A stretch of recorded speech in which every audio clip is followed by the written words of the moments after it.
you've seen the polling numbers. I know you've done your own polling. What does the polling show for you, and how are you feeling going into both the primary and, if you advance, the general election? Well, the polling really shows that this election is going to be about electability. I mean, who can beat Larry, Hogan, Mitch McConnell? They're literally one and the same. I mean, Larry has said over and over, I don't want this job. And then boom, he says, oh, I'm doing this job for Mitch. And yesterday I saw on TV, he said again he doesn't want the job, but he's doing it for Mitch McConnell. So the balance of the Senate is what's at stake here.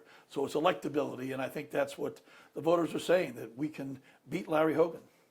Why do you think he's polling well right now? Is it just because he was a popular governor, that people know him, he's got high name ID, he's been on national news channels, he flirted with running for president? Is that why his numbers are up? And how do you get those levels down? Because you have the money to do it. Yeah, no, he's a two-term, very popular ex-governor. And we've got to go out and talk about the weaknesses, that's different than being a national figure in the Senate. I mean, this is the balance of the Senate. Issues like abortion, issues like gun control. I mean, these are at stake. And Larry will be that vote that moves everything to Mitch McConnell. So whether he polled well for fixing the roads, that's great. But that's not what matters in Washington, D.C. And we've got to show that Larry is a creature of the PACs, special interests, the lobbyists. And that's why we've done so well. We've talked to voters. We're always out there talking to voters, and they see we're not taking any special interest money. When you're willing to put your own dollars to work to say, here's what we believe in, and we're not taking the money.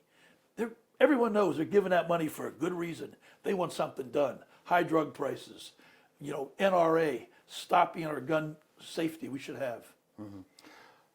Do we really know where Larry Hogan stands on a lot of these hot button issues? Because as governor, as you mentioned, you deal with different types of issues. Right. It's less ideological and more like hands-on. Do we know where Larry Hogan stands, and do you see weaknesses there that you can exploit? No, you're absolutely right. I mean, the biggest issue right now is abortion. I mean, Larry Hogan has a 45-year documented record of being pro-life and not giving women the right to have an abortion. I mean, he's even come out yesterday against the constitutional amendment right here in Maryland, against getting that amendment passed. And voters want that to happen. We've got to protect Roe Wade in our state. I mean, 15 states have had abortion clinics closed. Over 66 clinics are now closed. I mean, this is just wrong. Mm-hmm. Why is Hogan so popular in Maryland? If you had to measure it, why is he resonating with voters? Well, he's got a very friendly demeanor. He's a businessman. He wants to work across the aisle. He's a lot like ourselves, frankly. I'm a business guy, a much bigger business. I work across the aisle all the time to try and get stuff done, and that resonates. People like that you've got a can-do attitude. Let's get stuff done. And in our case, it's addiction, it's mental illness, it's systemic racism in our society, and of course, education, first and foremost. So I think he's just riding that wave, but we've got to point out that the Senate is a whole other world. Put Mitch McConnell in charge. That's pretty scary. Mm-hmm. Why do you want to be a senator? I know you've probably been asked this question before, but what is it about the Senate that appeals to you, and why should you be that choice for both the primary and for the general election? Yeah, I went into public service, and I'm not a politician. I'm a businessman for decades. I love business. But I went into public service because we can really make a difference in a big way across the whole country on addiction. I lost my nephew to fentanyl. Everyone in this audience has probably lost somebody. And we're losing 100,000 plus every year now to overdoses. Suicide, we're 50,000 people. And these are issues that affect my family. They're personal. Mental illness, addiction, they're personal to me. And the other piece is the racism we have in our society, where we're not giving people second chances. And so I'm a huge believer in second chances. I put together a second chance caucus. We've passed Pell Grant bills for returning citizens. My company's hired 1,400 returning citizens. I mean, we're trying to do it the right way. Mm-hmm. Talk about your primary opponent, Angela Also Brooks. Obviously, she's received a ton of endorsements, but she hasn't had the finances you've had. Is the reason you're leading in this race, both your polling, the polling we've done, other polls that have been out there, is it because of the money you're spending and putting yourself in front of voters, or is it because she's just not resonating for another reason? I think the big lead is really the fact that we are all over the state. I'm spending all my time meeting voters where they are, going from Ocean City to Oakland and everywhere in between, and being there and being present and talking about how we get stuff done. Voters are tired of the rhetoric. We got 26 bills passed just last session, 26 on mental illness and addiction. That's a ton of bills signed by the president. All those bills went through the U.S. Senate. I know how to operate in the U.S. Senate. They have to pass all my bills. So that's what's resonating, to get stuff done and not being in the control of a special interest, not having to spend all your day calling people for money and saying, oh, give me some money. And they're saying, well, I need you to do this for me. So we don't have to deal with that. We're lucky. We're very fortunate not to have to deal with that. So there are a ton of undecided voters right now. Yeah. How do you reach them, and why are they undecided? Is it because they're just not comfortable, or how do you measure these undecided voters? I think a little bit of it was the way that last poll was written. The last poll talked about registered voters, not likely voters. Mm-hmm. When we did our poll recently, the numbers were virtually the same, 13, 14-point difference, and we did it on likely voters. And so I think that's part of it, but the election's still quite a bit away, so it's not resonating yet. But now with the entrance of Larry Hogan, AKA Mitch McConnell, I think it's starting to resonate. Mm-hmm, mm-hmm. And so how do you reach these likely voters, these people who, or even the ones who aren't necessarily excited about it? How do you reach them? Is it beyond just the commercials? Is it beyond just you appearing? Are there things that you can do to put yourself in front of these voters to close it out?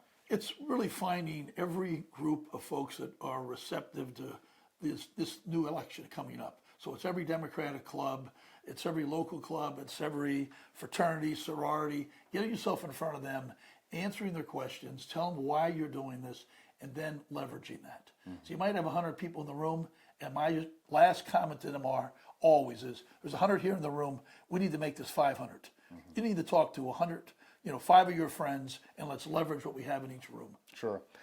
What's at stake? I mean, you touched on this earlier. Control of the Senate, right? Yeah. If President Biden is reelected, he may not have both houses of Congress.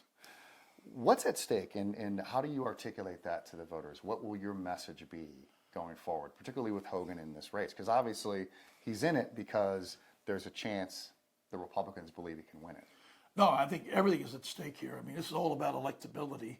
I mean, the polling with President Biden, I mean, what if the most horrible nightmare we ever had and the president lost?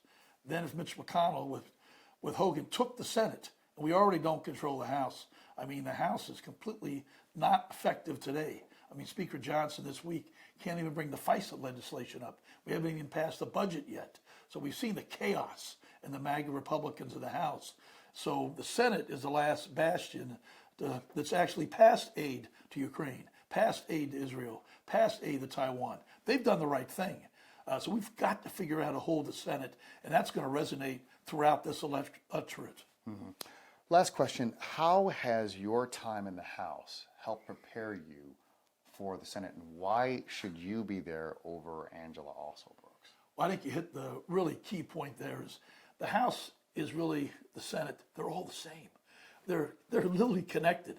Every bill, all 26 of those bills I passed, just on mental health and addiction, my Pell Grant bill on returning citizens, all those have to pass the Senate. So we're always spending my time how to get 10 Republican senators to get us to 60. We're not going to get rid of the filibuster. I'd love to do it, but we've got to get to 60 votes. So we need 10 Republicans. So I have to build connectivity to Capito, Cassidy, Cornyn, all those Republican senators to say, we need to do this work to help those that are struggling with mental illness, with addiction. Mm-hmm. I lied. Last question. If it's Hogan and yourself, is there the danger that you could, with two older white men, same thing you're dealing with Trump and Biden, that people won't get excited about this. How do you get people excited about voting? Well, they're going to be really excited when we think about control of the Senate, because this is 50-50 with West Virginia gone. So there's going to be a tremendous amount of focus on this race. This race could tip the entire scale across the country. But the other thing voters are excited about is unique ideas like term limits. I support term limits. I mean, having folks running for election in their 80s, that's a bad idea.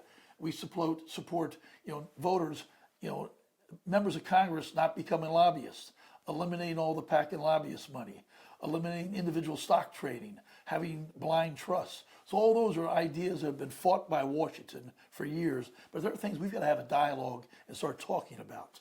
Are you going to start running commercials on Hogan now? Is that something we should expect, that you'll start defining him to voters even in advance of the November election, even in advance of the primary?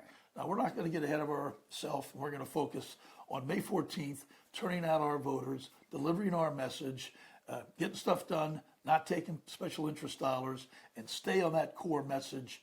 And Larry's defining himself over and over in the news as Mitch McConnell's man and being the 51st vote. He's defining himself for us.